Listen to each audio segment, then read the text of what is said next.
اور پھر میں بھی اس سیلن زدہ جگہ کی بدبودار کائی کی طرح گلنے سڑنے لگوں گی۔ وہ کمبل ہٹا کر نیچے اتر آئی اور آہستہ آہستہ چلتی اس کے قریب آ گئی۔ ضیا بھی اس کے پیچھے آ گیا تھا۔ مطلب تمہیں لگتا ہے کہ میں تمہاری کسی دعا کے طفیل یہاں بھیجا گیا ہوں اور میں تمہیں کوئی نقصان نہیں پہنچا سکتا؟ وہ اس کی بات پر تنزن ہنسا۔ ہاں خان، ایسا ہی ہے، وہ پر یقین لہجے میں بولی۔ اس کے لہجے میں اس قدر یقین تھا، ضیا گنگ رہ گیا تھا۔ پتہ ہے خان، رات کے اس پہر جب اس محلے ہر جھروکے پہ روشنیاں، بجلیاں اور نسوانی حسن چمکتا ہے تو میرے جھروکے پر اندھیرا کیوں رہتا ہے؟ وہ مڑ کر چلتے ہوئے اس کے قریب آ رکی۔ ضیا نے ایک ٹرانس کی کیفیت میں نفی میں سر ہلایا تھا۔ کیونکہ یہاں میں کسی انسان کو نہ یاد کرتی ہوں، نہ کسی انسان سے مدد مانگتی ہوں۔ یہاں صرف میں اور میرا خدا ہوتے ہیں۔ میں روتی ہوں، اسے پکارتی ہوں، توبہ کرتی ہوں، معافی مانگتی ہوں، اور اگلی شام پھر ناچ ناچ کر کسی امیر زادے کے سامنے لگی لائن میں کھڑی ہو جاتی ہوں، اور وہ آرام سے مجھے دھتکار کر مجھ سے شکل و صورت میں کہیں کم لڑکی کو چن کر سب کو حیران چھوڑ جاتا ہے۔ اب تو خانم بھی مجھ سے عاجز آنے لگی تھی، اور تب آپ نے مجھے چن لیا، اور اس دن مجھے یقین ہو چلا تھا کہ میرے خدا نے میری دعائیں، میرے آنسو رد کر دیے ہیں۔ لیکن پھر آپ کی ذات نے تو مجھے باور کرایا کہ میرا کرلانا اس نے سن لیا۔ میں نے غلطی کی تھی، گناہ کی دلدل میں آپ پھنسی تھی، لیکن مجھے بہرحال گناہ سے نفرت تھی۔ میں نے غلطی کی بھی، توبہ کی، اور گناہ سے پناہ بھی مانگی، اور جس نے پناہ دینے کا وعدہ کیا تھا اس نے مجھے پناہ دی۔ میری دعا بظاہر قبول نہیں ہوئی، مجھے یہاں سے چھٹکارا نہ ملا، لیکن میری دعا رد بھی تو نہیں ہوئی نا۔ میں گناہ میں رہ کر بھی نہیں پناہ میں رہی۔ اس کی آواز، اس کا چہرہ بھیگنے لگا تھا۔ میں نے اسی لیے توبہ، معافی گریا کے اوقات بڑھا دیے۔ اور پھر کیا ہے جو میرے رب کے لیے ناممکن ہے؟ صرف وہی ذات پاک ہے جو سب کر سکتا ہے۔ آپ کے آنے کے بعد میرا یہ یقین اور پختہ ہو گیا ہے، اور امید بڑھ گئی ہے، وہ ضرور مجھے معاف کر دے گا۔ وہ ٹھنڈے فرش پر ڈھہ سی گئی اور دونوں ہاتھوں میں منہ چھپا کر پھوٹ پھوٹ کر رو دی تھی۔ اور ضیا علی خان نے اس رات جان لیا تھا، کوئی عورت طوائف نہیں ہوتی، بس حالات کے ہاتھوں ہار جاتی ہے۔ اس نے شکر کیا تھا کہ زمزمہ نہیں ہاری تھی۔ لڑکیاں نہ جانے کیوں اپنے دل کو شیشے کی طرح رکھتی ہیں، یا شاید ان کے دل بنے ہی شیشے کی طرح ہوتے ہیں۔ کسی کا بھی عکس جھلملا جائے، ایک بار اس آئینے میں بار بار اسی کو تلاشتی ہیں، ایک بت تراش لیتی ہیں، خود ہی سوچ لیتی ہیں کہ وہ کردار و اخلاق اور زبان کا کس قدر بلند ہوگا۔ میں کہتی ہوں عورت کو مات دینی ہو تو اس سے محبت کر لو۔ چاروں شانے چت کرتی ہے محبت میں یہ۔ رات بھیگتے بھیگتے اپنے آخری سفر پر روانہ ہو چلی تھی۔ سردی کی رات کو خدا حافظ کہنے اور صبح کو خوش آمدید کرنے والی ٹھنڈی ہوا میں تیزی آئی تھی۔ جھروکے کے آغاز پہ لگی چک ہلنے لگی تھی۔ ہاتھوں کی بند مٹھی پر ٹھوڑی جمائے ضیا علی خان کی نظریں اس کے روتے بولتے وجود پر آ پڑی تھیں۔ میری شادی میرے کزن سے ہوئی تھی، چچا زاد تھا میرا، وہ مزید بتانے لگی، جب ضیا نے اچانک اس کی بات کاٹی۔ اوہ، تو مطلب تمہیں تمہارے شوہر نے بیچا؟ اس کی آواز میں تعصب تھا۔ کسی بھی بات کے متعلق عجلت میں اندازے نہیں لگایا کرتے خان، ورنہ صرف خسارے ہاتھ آتے ہیں۔ وہ تلخی سے مسکرائی تھی۔ انہی اندازوں نے تو میری زندگی تباہ کر دی۔ اس نے گیلے گال رگڑ کے صاف کیے۔ ضیا علی اب کی بار خاموش رہا تھا۔ وہ مجھے بے حد چاہتا تھا، حد سے زیادہ، اور اس کی چاہ میرے سارے سسرال والوں کی آنکھوں میں کھٹکنے لگی تھی۔ میرا نام لے کر وہ جیسے سانسیں لیتا تھا۔ میری دکھائی نہ دیتی تو اس کی جان پر بن آتی۔ میرے گھر والوں نے اس کو مجھ سے بدزن کرنے کی ہر ممکن کوشش کی تھی، لیکن وہ میرا تھا۔ اسے بس میری چاہ تھی، وہ کسی کی بات پر کان نہ دھرتا۔ حتیٰ کہ میرے سسرال والوں نے مجھ پر گھٹیا ترین الزام لگائے، لیکن وہ انسنی کر گیا۔ لیکن میں نہ کر سکی خان، وہ سسکی۔ اس کی ایک کزن ہمارے گھر رہنے آئی تھی۔ اس کی ماں میری چاچی کے خاندان سے تھی، چاچی کے دور پرے کے رشتہ داروں کی بیٹی۔ نہ جانے کیوں پہلے ہی دن مجھے اس کا آنا کھٹکا تھا، پھر بھی میں نے کسی پر ظاہر نہیں ہونے دیا۔ لیکن کچھ دن بعد ہی مجھے پتہ چلا کہ میرے شوہر عبدالخان کی شادی پہلے اسی سے ہونے والی تھی، لیکن اس نے ضد کر کے مجھ سے شادی کی تھی۔ میری دیورانی، میری ساس بہانے بہانے سے ان دونوں کو قریب کرتی اور مجھے باتوں میں بھی سنا دیتی کہ پہلے تو ان کی ایک دوسرے میں دلچسپی تھی۔ پھر ایک دن مجھے دیورانی نے بتایا کہ اس نے رات عبدل اور مینا کو چھت پر دیکھا تھا۔ مجھے یاد آیا کہ واقعی رات جب میری آنکھ کھلی تھی تو عبدل کمرے میں نہیں تھا، اور میں نے اس کی بات پر بھروسہ کر لیا۔ زمزمہ کی آنکھیں برسنا شروع ہو گئی تھی۔ وہ رونے لگی تھی۔ بہت دیر تک وہ یوں ہی ساکت بیٹھا اسے دیکھتا رہا، پھر دھیرے سے اپنی چادر اور کوٹ سنبھالے اور کمرے سے باہر نکل گیا۔ وہ روتی رہی تھی۔ نمرا کے اصرار پر وہ اس کے ساتھ بازار آ تو گئی تھی، مگر اب بری طرح پچھتا رہی تھی۔ بازار میں کافی رش تھا، کندھے سے کندھا مس ہوئے جاتا تھا۔ اسے بے انتہا کوفت ہو رہی تھی۔ پتہ نہیں لوگ کیسے روز روز بازار کے چکر لگا لیتے ہیں، میرا تو دل گھبرا جاتا ہے۔ آنے بازار میں رش واقعی کچھ زیادہ ہی تھا کہ خود نمرا کو گھٹن سی محسوس ہو رہی تھی۔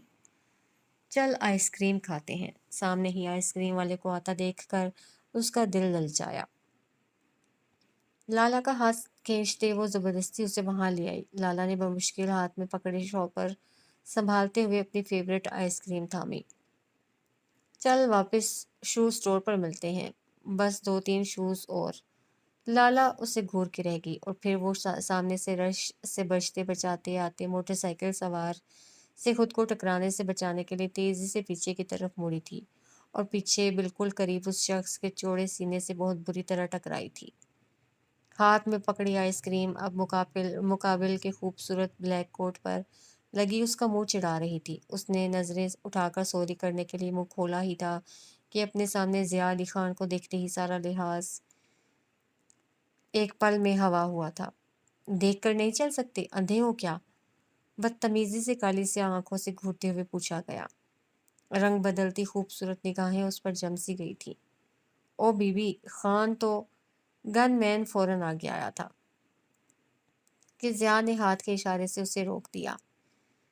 دوراں غلطی میری ہی ہے۔ لالا نے دیکھا تھا وہ جب مسکراتا تو اس کے دائیں گال میں پڑنے والی لکیر کافی گہری ہو جاتی اور رنگ بدلتی آنکھیں بھی مسکرا دیتی۔ وہ نظریں ہٹا نہیں پائی تھی۔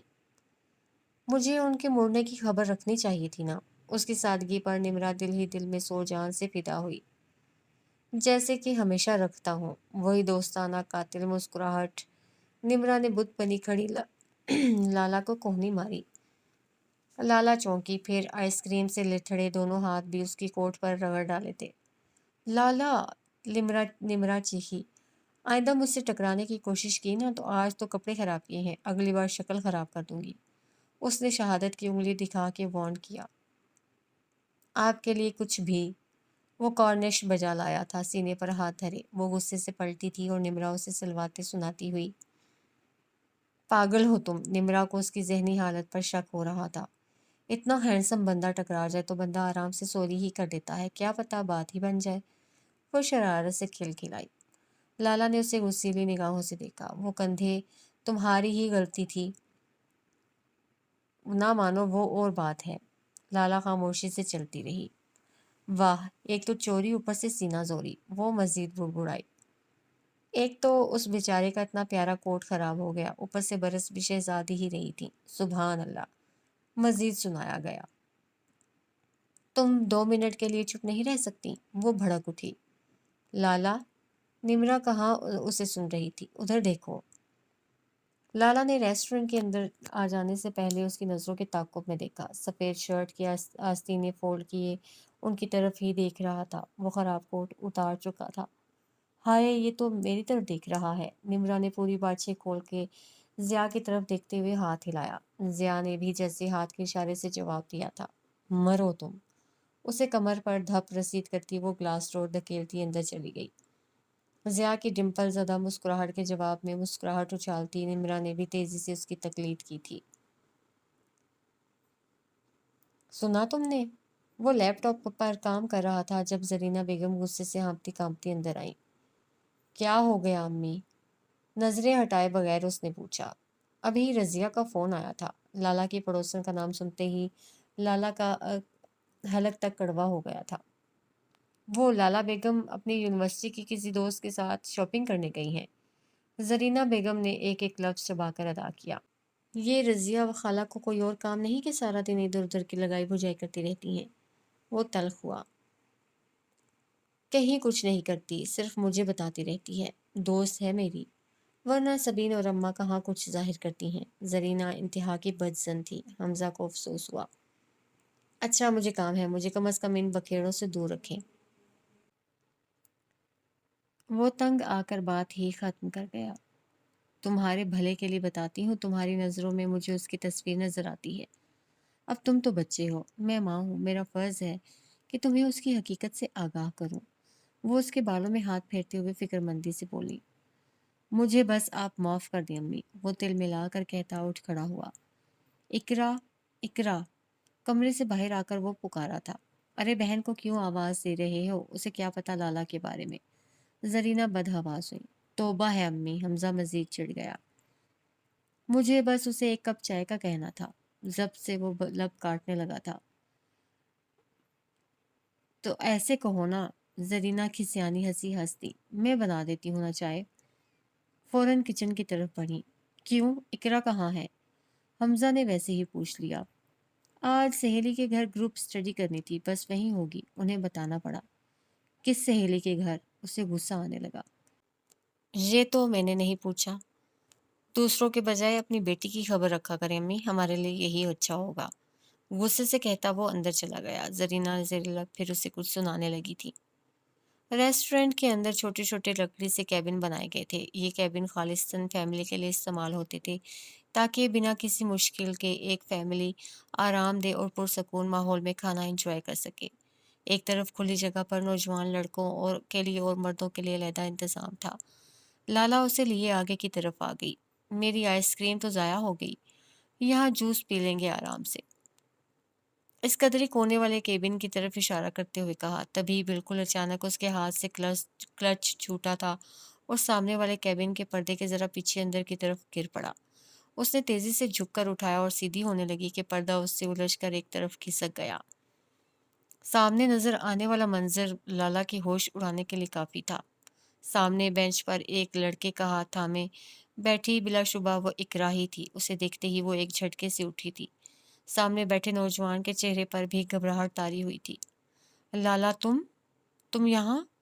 اقرا کی زبان لڑکھڑا گئی تھی۔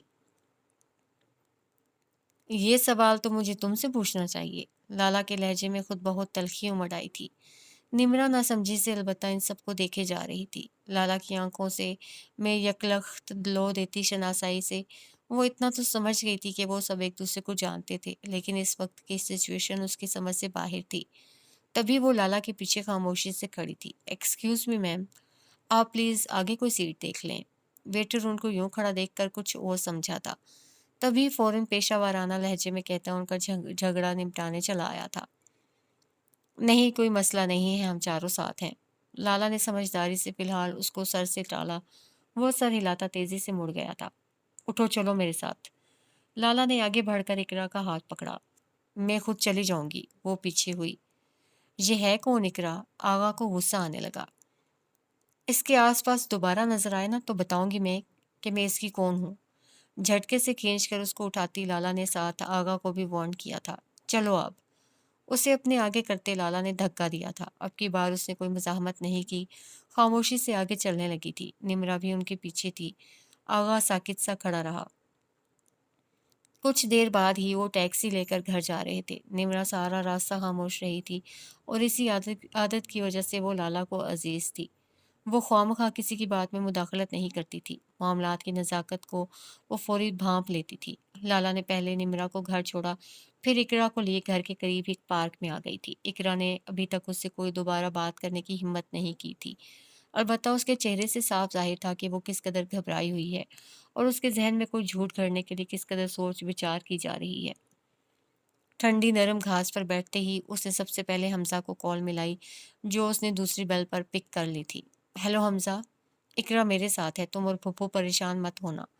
اس کے کچھ بولنے سے پہلے ہی وہ تیز لہجے میں بولی تھی۔ وہ حیران ہوا۔ لیکن وہ تو… ہاں پھر بتاؤں گی، ابھی مجھے شاپنگ کرنی ہے، بائے۔ وہ جانتی تھی اقرا نے کوئی نہ کوئی بہانہ گھڑا ہوگا گھر پر، تبھی وہ زیادہ بات نہیں کر سکتی تھی حمزہ سے۔ فون بند کر کے اب اس کی نظریں اقرا پر جمی تھیں، جو گھاس پر نظریں گاڑے انگلیاں مروڑ رہی تھی۔ اس کے چہرے پر شرمندگی تھی، مطلب اس کے سدھرنے کے چانسز تھے، وہ اسے سنبھال سکتی تھی۔ اقرا، کون تھا وہ لڑکا؟ اس نے براہ راست ہی بات کرنے کا سوچا۔ گہری نظریں اقرا کے گھبرائے چہرے پر جمی تھیں۔ مجھ سے جھوٹ بولنے کی ضرورت نہیں۔ کافی دیر اس کے بولنے کا انتظار کرنے کے بعد اس نے خود ہی دوبارہ بات شروع کی۔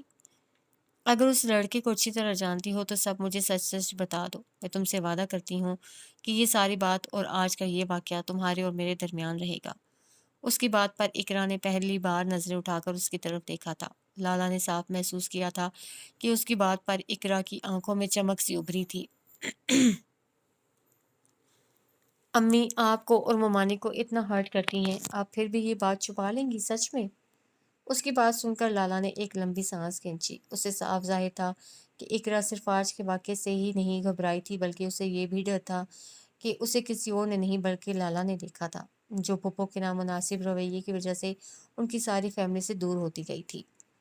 اقرا کو یقیناً اس سے یہ خوف تھا کہ وہ اس کی ماں سے بدلہ لینے کے لیے اس موقع کا بخوبی فائدہ اٹھا سکتی تھی، تبھی وہ شاید زیادہ خوفزدہ بھی لگ رہی تھی۔ میں تمہاری ماں کی طرح تو ہرگز نہیں ہوں کہ سگے رشتوں کے دامن پر کچڑ اچالوں۔ تم کھل کر بات کر سکتی ہو مجھ سے۔ نہ جانے کیوں خود بخود اس کے لہجے میں تلخی سی گھل گئی تھی۔ اقرا کا سر مزید جھک گیا تھا۔ اس کا نام دانیال ہے، آغا کے نام سے جانتے ہیں سب۔ گھاس پر شہادت کی انگلی پھیرتے وہ دھیمے لہجے میں بتانے لگی۔ تم ایک دوسرے کو کب سے جانتے ہو؟ لالا اہم بات کی طرف براہ راست آتے ہوئے بولی۔ 2 سال سے، آغا ہماری گلی میں ہی رہتا ہے، 1-2 گھر چھوڑ کر، اس نے بتایا۔ لہجے میں سچائی تھی۔ میں اور وہ ایک دوسرے کو بے حد چاہتے ہیں۔ آغا اچھا لڑکا ہے، سب لوگ اس کی تعریف کرتے ہیں، اچھا پڑھا لکھا ہے، بس ابھی بے روزگار ہے۔ اس نے سب کچھ تفصیل سے بتایا۔ پھوپھو جانتی ہیں سب؟ لالا کی گہری نظریں اقرا کے چہرے پر جمی تھی۔ جی، اس کی فیملی کو اچھی طرح جانتی ہیں، لیکن ہمارے بارے میں نہیں۔ اس نے ہاتھ روکتے ہوئے دوسرے ہاتھ سے جھاڑ کر صاف کیا تھا۔ ہاں وہ تو پتہ ہے مجھے، لالا نے سر ہلایا۔ خیر میں یہ نہیں کہتی کہ آغا برا لڑکا ہے، وہ سیدھی ہو کے بیٹھ گئی۔ اقرا کی نظریں اب اسے دیکھ رہی تھیں۔ لیکن وہ تمہارے لیے تو نامحرم، اور میں نہیں چاہتی کہ تمہارا مان، تمہارا یقین کبھی ٹوٹے۔ اس لیے اب تم آغا سے کبھی یوں اکیلے ملنے نہیں جاؤ گی، اس نے 2 ٹوک فیصلہ سنایا۔ لیکن اقرا بری طرح مچلی۔ لالا نے ہاتھ کھڑا کر کے اسے کچھ بھی بولنے سے روک دیا۔ تم ابھی ناسمجھ ہو اقرا، پھر جس طرح پھپھو دوسروں کی بیٹیوں پہ کیچڑ اچھالتی پھرتی ہیں، میں نہیں چاہتی کہ کسی کی آہ تمہارے دامن سے آ لپٹے، اسی لیے تمہیں میری اتنی سی بات تو ماننی پڑے گی۔ اس کے لہجے میں سختی در آئی۔ اقرا انگلیاں مروڑنے لگی۔ رہی بات آغا کی تو تم جانتی ہو حمزہ مجھ سے کس قدر فرینک ہے۔ میں کوشش کروں گی کوئی مناسب موقع دیکھتے ہی اس کے متعلق حمزہ کی رائے جان سکوں۔ اقرا کا نرم و ملائم ہاتھ اپنے ہاتھوں میں لیتے ہوئے اس نے جیسے اسے حفاظت کا احساس دلایا تھا۔ اقرا کے مضطرب چہرے پر مطمئن سی مسکراہٹ چمکی تھی۔ سچ میں؟ آپ بھیا سے بات کریں گی؟ میرے اور آغا کے لیے؟ پر امید نظروں سے خود کو گھورتی اقرا نہ جانے کیوں اس سمے اسے بے حد بدتمیز اور آوارہ سی لگی تھی۔ کہہ دیا نا، لیکن اب تم مجھ سے کبھی بھی کہیں بھی نہیں ملو گی، سخت لہجے میں کہتی وہ اٹھ کھڑی ہوئی۔ اقرا نے بھی اس کی تقلید کی۔ اور یہ بات بھی یاد رہے اقرا۔ ٹیکسی کو رکنے کا اشارہ کرتے ہوئے اس نے اچانک ہی اسے مخاطب کیا تھا۔ اقرا چونک کر اسے دیکھنے لگی۔ اگر حمزہ آغا کی شخصیت سے ذرا بھی مطمئن نہ ہوا تو تمہیں اس راہ سے پلٹنا ہوگا، ورنہ میری امی کا حال تو تمہارے سامنے ہی ہے، تلخ لہجے میں کہتی وہ ٹیکسی میں سوار ہوئی تھی۔ اقرا کو البتہ اپنی جگہ سے ہلنے میں وقت لگا تھا۔ شام بہت اداس تھی۔ سورج جاتے جاتے لہو رنگ بکھیرنے پر تلا ہوا تھا۔ شہر سے دور نہر کے کنارے بے حد سکون تھا، پھر بھی ہر سو اضطراب پر پھیلانے میں کامیاب ہوتا چلا جا رہا تھا۔ ہر طرف نارنجی شعاعیں آج کچھ زیادہ ہی شوق ہو کر سرخ سی دہکنے لگی تھیں۔ گہرے سبز فراک پر سفید رنگ کا بڑا سا دوپٹہ لیے جامن کے پیڑ کی موٹی جڑ پر بیٹھی زمزمہ اس وقت بالکل اسی اداس منظر کا حصہ لگ رہی تھی۔ قریب ہی دو تین پکی اینٹوں کی سیٹ بنائے ضیا ننھے ننھے کنکر اٹھائے نہ جانے کیوں بار بار نہر کے ساکت پانی میں ہلچل مچا دیتا۔ اس دن کے بعد میں کبھی اس شخص پر اعتبار نہ کر سکی اور میں ضد میں آ کر ہر وقت بننے سنورنے لگی، گھر کی چار دیواری سے باہر جھانکنے لگی، کوئی تیسرا راستہ ڈھونڈنے لگی۔ وہ مجھے چھوڑ سکتا ہے، میں اس سے بھی پہلے اسے چھوڑ سکتی ہوں، تھی نا بے وقوف عورت۔ وہ تلخی سے مسکرائی۔ ضیا نے پتھر نیچے گیلی مٹی پر اچھال دی اور مورتی بنی زمزمہ کو دیکھنے لگا، جو اس لہو رنگ شام میں بے حد زخمی لگ رہی تھی، بے حد بکھری ہوئی۔ دل کے راستے اتنے کچے کیوں ہوتے ہیں ضیا؟ ایک بار کوئی پھسل جائے دل سے ہی نکل جاتا ہے۔ اس نے اچانک ہی ضیا کو مخاطب کیا۔ ضیا خاموشی سے اسے دیکھے گیا۔ لیکن وہ تو نہیں پھسلا تھا، پھسل تو میں گئی۔ اس کا اعتبار نہ کر کے خود کو بھی اعتبار کے قابل نہیں رکھ سکی۔ وہ دور دور آسمان پر چھاتے اندھیرے کو دیکھنے لگی، جو دھیرے دھیرے اس کے وجود کے ساتھ ساری کائنات پر چھانے لگا تھا۔ انہی دنوں مجھے اکبر ملا۔ وہ سوات سے تھا، ہمارے گھر کے سامنے والے ہوٹل میں کام کرتا تھا۔ مجھے دیکھتے ہی میرا دیوانہ ہو گیا۔ وہ ہنسی تھی اور ضیا کو یوں ہنستے وہ گویا ماتم کرتی محسوس ہوئی۔ پہلے پہل اس نے پتھر میں لپٹے خط میرے لیے ٹیرس پر پھینکے۔ میں نہ جانے کیوں نہ گھبرائی نہ غصہ ہوئی، وہیں کھڑے کھڑے بڑی ادا سے پڑھتی مسکراتی۔ تم نے سنا ہے ضیا، ایک مرتبہ کسی نے کہا تھا ہر عورت میں طوائف ہوتی ہے اور ہر طوائف میں ایک عورت موقع ملتے ہی باہر آ جاتی ہے۔ بس میرے اندر کی بھی طوائف جاگ اٹھی تھی۔ بے جا غصے اور اندازوں کی وجہ سے اکبر نے ایک قدم آگے بڑھایا، میں نے 10 قدم، اور پھر ہم دونوں کو ایک دوسرے کے سوا کچھ اور دکھائی نہیں دیتا تھا۔ فیصلے کی گھڑی آئی اور پھر اکبر کی باتوں میں آ کر چار دیواری کا تقدس پامال کرتے ہوئے گرد آلود راہوں کی مسافر بننے نکل پڑی۔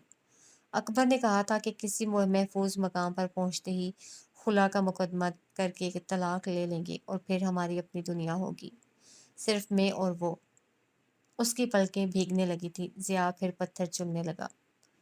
کاش یہ مجھے انہی چھوٹے کنکروں سے سنگسار کر دے، زمزمہ نے اسے دیکھتے ہوئے سوچا۔ محفوظ مقام آیا؟ ضیا نے دور نہر میں پتھر اچھالتے ہوئے پوچھا۔ ہاں، زمزمہ نے گرم شال کو اپنے گرد لپیٹتے ہوئے کہا۔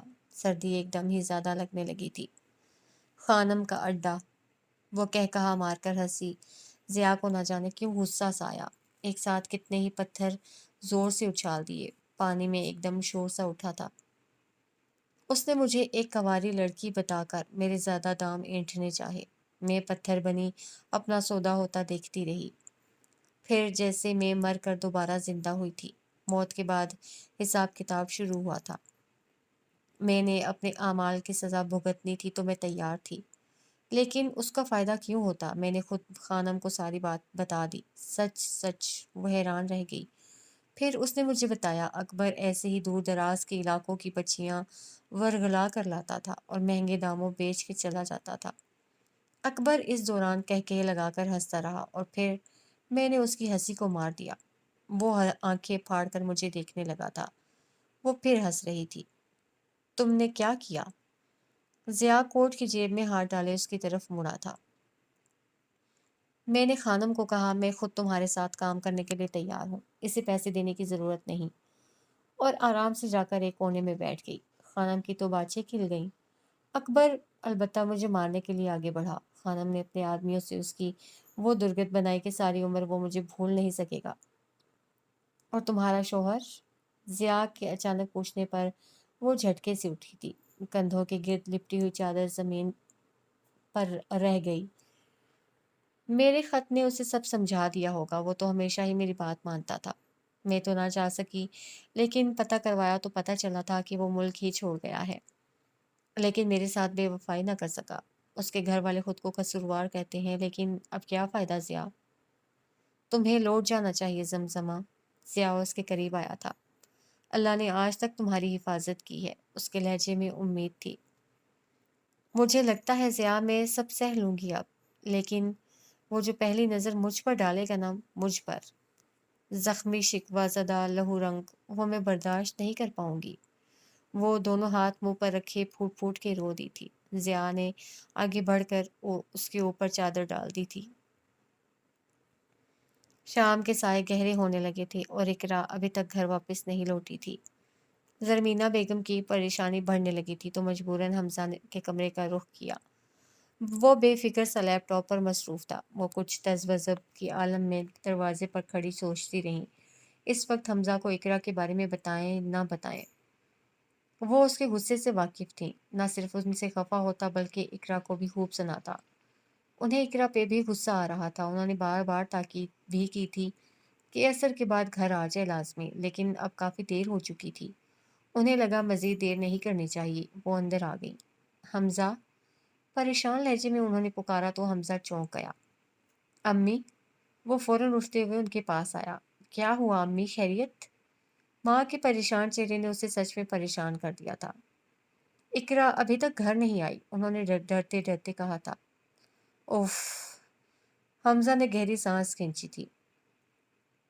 آپ نے تو میرا دم نکال لیا تھا۔ وہ مطمئن سا مسکرایا تو زرینہ اسے اچھمبے سے دیکھنے لگی۔ کیا مطلب؟ صبح کی گئی ہے، شام ہو رہی ہے، اس میں کوئی پریشانی والی بات نہیں۔ انہیں غصہ آ گیا۔ بالکل۔ اس نے مسکراتے ہوئے اماں کو اپنے ساتھ لگایا اور دوبارہ کرسی پر بیٹھ گیا۔ کیونکہ وہ کسی غیر کے ساتھ نہیں گئی، لالا کے ساتھ ہے وہ۔ لیپ ٹاپ پر نظر جماتے ہوئے اس نے سادہ لہجے میں بتایا تھا، اور زرینہ بیگم کے چہرے پر ابھرنے والے غصے اور نفرت کے تاثر کو تو نہ دیکھ پایا تھا۔ ٹھیک اسی وقت دروازہ بجا تھا۔ لے، وہ آ بھی گئیں، کہہ کر وہ اٹھ کر چلاوے کی طرح باہر کی طرف بڑھ گیا تھا، اور زرینہ غصے سے لب کچلتی دھیرے دھیرے قدم اٹھاتی اس کے پیچھے باہر چلی آئی تھی۔ مجھے پتا تھا کہ تم دونوں ہی ہوگی۔ چہرے پر مسکراہٹ امڑی چلی آ رہی تھی۔ زرینہ بیگم نے حیرت سے بیٹے کے چہرے پر بولتے جذبات دیکھے تھے۔ خوشی اس کے انگ انگ سے پھوٹ رہی تھی۔ سوری، دیر ہو گئی۔ السلام علیکم پھپھو۔ مختصر جواب دے کر لالا زرینہ کی طرف بڑھی تھی، اور زرینہ اقرا کی طرف جو نہ جانے کیوں خود کو کسی مجرم کی طرح لالا کے سائے میں چھپانے کی کوشش کر رہی تھی۔ تو تم بھی لالا کی طرح شام تک آوارہ گردیاں کرو گی؟ سخت لہجے میں کہتی انہوں نے اقرا کی نازک کلائی اس قدر سختی سے پکڑی تھی کہ اس کی آنکھوں میں آنسو بھر گئے تھے۔ لالا البتہ ان کی بات پر بے بسی سے لب کچل گئی۔ کیا کر رہی ہیں امی؟ چھوڑیں۔ حمزہ تیزی سے ماں کی طرف آیا تھا۔ یہ تم مجھ سے پوچھ رہے ہو حمزہ، بجائے بہن سے باز پرس کرنے کی؟ وہ الٹا حمزہ پہ برسنے لگی۔ لالا کی آنکھیں جلنے لگی۔ وہ اچھی طرح سمجھتی تھی کہ یہ صرف اس وجہ سے تھا کہ اقرا لالا کے ساتھ آئی تھی۔ اگر اس وقت وہ کسی اور دوست کے ساتھ آئی ہوتی، بھلے اس لڑکے کے ساتھ، تو زرینہ بیگم کا رویہ بالکل الٹ ہوتا۔ وہ صرف اقرا کی بات کا پردہ رکھتی، بلکہ حمزہ اگر کچھ کہنے کی بھی جرات کرتا تو اسے بھی بھڑ جاتی۔ اسے وقتی تعصب گھیرنے لگا تھا۔ کاش وہ اقرا کو اس آوارہ لڑکے کے ساتھ دیکھ کر مکمل اگنور کر دیتی۔ کوئی داغ تو زرینہ بیگم کے دامن کو بھی چھو گزرتا، لیکن وہ جانتی تھی وہ ایسا نہیں کر سکتی تھی۔ زرینہ بیگم سے نفرت اپنی جگہ، لیکن اقرا اسے سگی بہنوں کی طرح ہی عزیز تھی۔ وہ معصوم تھی، اور لالا ہرگز نہیں چاہتی تھی کہ اپنی ماں کا کیا کبھی بھی پتھر بن کر اس کی راہ میں آئے۔ خدا کی پناہ، سب کچھ جانتے ہوئے تم دونوں آنکھیں بند کیے کیسے کر سکتے ہو؟ کل کلاں کوئی اونچ نیچ ہو گئی تو میں… امی پلیز، حمزہ نے غصے سے ماں کو ٹوکا۔ امی، وہ تو دیر ہو گئی تو میں لالا آپی کی طرف چلی گئی، اقرا نے بات بتائی۔ اسے ڈر تھا کہ کہیں امی کی باتوں کے رد عمل میں لالا سچ ہی نہ اگل دے۔ کیوں دیر ہو گئی تھی؟ تو گھر نہیں آ سکتی تھی؟ زرینہ اور تپ گئی۔ امی، ہو کیا گیا ہے آپ کو؟ لالا کے ساتھ آ گئی تو اچھی بات ہے نا؟ حمزہ نے دوبارہ ماں کو ٹوکا۔ میں تم لوگوں کی طرح آنکھیں بند نہیں کر سکتی، تم لوگ تو بچے ہو، تمہیں ابھی لوگوں کو سمجھنا کہاں آتا ہے۔ تیز نظروں سے لالا کو گھورا۔ وہ اقرا کی طرف دیکھنے لگی۔ لبوں پہ طنزیہ مسکراہٹ سے مچلی اقرا کا دل ڈوب سا گیا۔ امی پلیز، حمزہ کا بس نہیں چل رہا تھا کہ کیسے ماں کو چپ کراتا۔ چپ سی کھڑی لالا اسے خود سے صدیوں کی دوری پر دکھائی دینے لگی۔ میں چلتی ہوں۔ ہاتھ لانگ کوٹ کی جیب میں ڈالے اس نے مسکراتے ہوئے اقرا سے کہا تھا۔ کوئی اسے رکھنے کے لیے نہیں کہہ سکا تھا، کہہ بھی نہیں سکتا تھا۔ میں چھوڑ دیتا ہوں۔ حمزہ آگے ہوا۔ لالا نے ایک طنزیہ نگاہ اس کے وجود پر ڈالی تھی۔ تمہیں شرم تو نہیں آتی نا حمزہ؟ آنکھوں کے ساتھ ساتھ لبوں نے بھی زہر سا اگلا تھا۔ حمزہ ساکت سا وہیں جم گیا۔ دیکھا، دیکھی اس کی بے شرمی! زرینہ کے منہ سے جھاگ اڑنے لگا۔ اقرا ان سے لپٹ گئی۔ آئندہ خیال رکھنا اقرا۔ جاتے جاتے اس نے مڑ کر اقرا کو جن نظروں سے دیکھتے ہوئے کہا تھا، اقرا اندر تک کانپ گئی تھی اور حمزہ چونک گیا تھا۔ کوئی بات تو تھی جو لالا نے اقرا کو نظروں کی زبانی سمجھائی تھی، اور شاید وہ سمجھ بھی گئی تھی، تبھی اس نے اقرا کے چہرے کے رنگ بدلتے دیکھے تھے۔ اس نے کھلے دروازے کی طرف دیکھا، چوکھٹ خالی تھی۔ لالا کب کی جا چکی تھی۔ زرینہ کی آواز اب بھی اس کے کانوں کے پردے چٹخا رہی تھی، مگر اب وہ بے حصہ کھڑا تھا۔ سردی بڑھ رہی تھی، راستے دھند میں غائب ہونے لگے تھے، دونوں طرف سے رواں دواں ٹریفک کی روشنیاں بھی اس دھند میں کہیں غائب ہوتی جا رہی تھی، اندھیرے کو مٹانے میں ناکام۔ لانگ کوٹ کی جیب میں ہاتھ، اونی شال اوڑھے، وہ اندھیرے اور دھند سے بے پرواہ فٹ پاتھ پر چلی جا رہی تھی۔ گرم نمکین پانی ہر منظر مزید دھندلانے لگا تھا۔ وہ زرینہ کی اکلوتی بھتیجی تھی، ان کے اکلوتے بھائی کی واحد اولاد۔ پھر بھی جس حقارت سے وہ اسے دیکھتی تھی، لالا کا دل کرتا وہ اسی وقت زمین میں زندہ درگور ہو جاتی۔ زرینہ پھوپھو کی باتیں، ان کے تانے، جس قدر اسے ان سے بدظن کرتے، اسی قدر وہ اسے ٹھیک بھی لگتی تھی۔ ایسا اس لیے تھا کہ اس نے کئی بار پھوپھو کو امی کے سامنے ان کے منہ پر بے غیرتی اور بے حیائی کے تانے دیتے سنا تھا۔ انہوں نے تو لالا کو بھی بے شرم کہا تھا، لیکن اس کی ماں کی نظریں ہی ہمیشہ جھکی تھی۔ وہ خود کے لیے تو کیا، لالا کے لیے بھی کبھی ایک لفظ نہ بول سکی تھی، اور یہ بات ایک بار نہیں لالا نے ہمیشہ نوٹ کی تھی، اور اسے پتہ چلا کہ پھوپھو کی آنکھوں میں عزت کا فخر تھا، اور امی کی آنکھوں میں محبت کا داغ، جو انہیں ہی نہیں لالا کو بھی نظریں جھکانے پر مجبور کر دیتا تھا۔ میں آپ کو کبھی معاف نہیں کروں گی امی، کبھی نہیں۔ سختی سے آنکھیں رگڑتے ہوئے اس نے ایک مرتبہ پھر جیسے خود کو باور کرایا تھا۔ کیا ہوں میں؟ راستے ویران ہونے لگے تھے، وہ یوں ہی بے پرواہ سمت کا تعین کیے بنا چلتی رہی۔ گلے لالا، بد کردار ماں کی بد نصیب بیٹی۔ کھمبے پر لگے بلب کی روشنی میں اسے فٹ پاتھ پر پتھر نظر آیا تھا۔ زوردار ٹھوکر رسید کرتے ہوئے اس نے جیسے غصہ اس پتھر پر نکالا تھا۔ اوئے! اصیلی بھاری مردانہ آواز پر اس نے چونک کر سامنے دیکھا تھا۔ وہ تین مرد تھے، بڑی بڑی مردانہ شالیں اوڑھے، فٹ پاتھ کے کنارے بیٹھے، شاید نشہ کرنے میں مصروف تھے۔ پتھر شاید سیدھا انہیں کو پڑا تھا۔ تبھی ان میں سے ایک شخص تقریباً گھررایا تھا۔ وہ تینوں کھڑے ہو رہے تھے۔ فاصلہ زیادہ نہیں تھا، لیکن نہ جانے کیوں لالا انہیں نہیں دیکھ پائی تھی۔ اسے آج یقین آیا تھا کہ غصہ واقعی حرام چیز ہے، انسان کو بڑی سے بڑی مشکل میں پھنسا سکتا ہے۔ ان تینوں کے چہروں پر پھیلے غصے پر اب شیطانیت غالب آنے لگی تھی۔ ہونٹوں کے ساتھ آنکھوں میں بھی شیطانی مسکراہٹ چمکنے لگی تھی۔ مجھے ہوریں کیوں نظر آنے لگی ہیں اکبر؟ مکروہ چہرے والے اس شخص نے دانت نکالتے ہوئے لڑکھڑاتے لہجے میں کہا۔ چھوڑو یار، دوسرے نے لالا کی طرف پیش قدمی کی۔ لالا بے اختیار دو قدم پیچھے ہوئی۔ سڑک ویران تھی، یہ ایک ذیلی سڑک تھی، سو ٹریفک بالکل نہیں تھی۔ اس کا دل بے قابو ہونے لگا، حواس ساتھ چھوڑنے لگے۔ زما جانا راغلے، زما جانا راغلے، وہی مکروہ چہرے والا زور زور سے گنگنانے لگا۔ لالا کو لگا بس یہی ایک لمحہ تھا اس کے پاس، ورنہ وہ ساری عمر اس جگہ سے ہل نہیں پائے گی۔ اس نے ان قریب آتے سایوں کو خوفزدہ ہو کر دیکھا، اور اس سے پہلے کہ وہ مکروہ چہرے والا اس کے بالکل قریب پہنچ کر اسے پکڑنے کی کوشش کرتا، اس نے پلٹ کر دوڑ لگا دی تھی۔ وہ جانتی تھی وہ تینوں نشے میں تھے، دوڑ بھی لیتے تب بھی مین روڈ تک اس سے پہلے نہیں پہنچ سکتے تھے، تب تک وہ کسی سے مدد لے سکتی تھی۔ وہ پاگلوں کی طرح دوڑتی ہوئی مین روڈ پر آئی تھی۔ بلب کی زرد روشنی میں لڑکھڑاتے قدموں سے وہ ابھی تک اس کے پیچھے تھے۔ اس نے ذرا دیر ٹھہر کر سمت کا تعین کیا اور پھر ایک طرف دوڑنے لگی۔ پتہ نہیں اسے سڑک ناپتے کتنی دیر ہو چکی تھی۔ مین سڑک پر بھی اکا دکا ٹریفک تھی۔ اس کی اونی شال پھسلتے پھسلتے اس کے شانوں سے ہوتی فٹ پاتھ پر گر گئی۔ وہ ذرا دیر رک کے اسے اٹھانے لگی تھی جب گاڑی کی تیز ہیڈ لائٹس نے اس کی آنکھیں چندھلا دی تھی۔ وہ چند پل کے لیے بے بس سے وہیں گر گئی۔ لینڈ کروزر اس کی سائڈ پر رک چکی تھی۔ لائٹس ابھی تک اس کے وجود کا احاطہ کیے ہوئے تھی۔ لینڈ کروزر کا دروازہ کھلا اور بھاری بھوٹوں میں مقید قدم دھمک سی پیدا کرتے آہستہ آہستہ چلتے اس کے قریب آئے تھے۔ وہ بمشکل شال اٹھا کر اٹھ کھڑی ہوئی تھی۔